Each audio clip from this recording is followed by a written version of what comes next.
ఒడిశలు ఎట్లుంటుందంటే దానికి రెండు కొనలు ఉంటాయి. క్యాడ్బెల్ కొన్నట్లుగానే రెండు కొనలు ఉంటాయి. ఇటొక్క కొన ఇటొక్క కొన, మధ్యలో రాయి పెడతారట. మధ్యలో రాయి పెడతారు.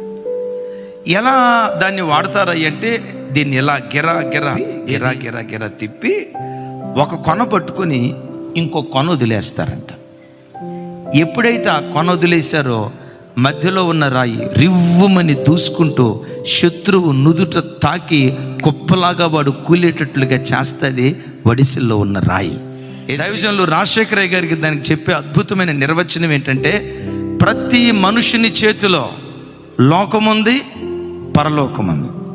పరలోకం చేతిలోనే ఉంది, భూలోకం చేతిలో ఉంది. రెండు మన చేతిలో ఉన్నాయి. అయితే రెండింటిని పట్టుకొని దేవా నన్ను వాడుకో, దేవా నన్ను వాడుకో, నీ సేవలో నన్ను వాడుకో, నా ద్వారా సాతాను రాజ్యాన్ని కోల్చాలని రెండూ పట్టుకొని జీవితాంతం ఊపినా ఇంత కార్యం కూడా జరగదు. నీ ద్వారా దేవుడు ఏదైనా ఒక కార్యం జరగాలంటే ఒక కొనను పట్టుకోవాలి, రెండవ ఒక కొనను వదిలేయాలి.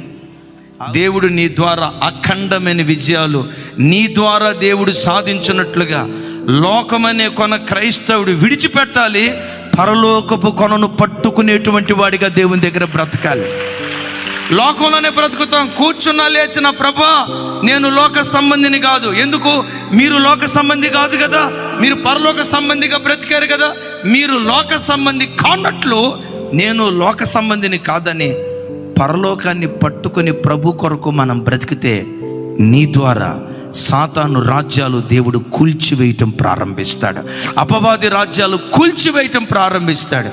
వాటన్నిటికీ మించి మహిమ కలిగిన రారాజుగా మధ్యాకాశంలో ప్రభు ప్రత్యక్షమైనప్పుడు నిష్కలంకమైన పెండ్లి కుమార్తెగా ఆయన ఎదుర్కొనే భాగ్యం దేవుడు మనకు అనుగ్రహిస్తాడు.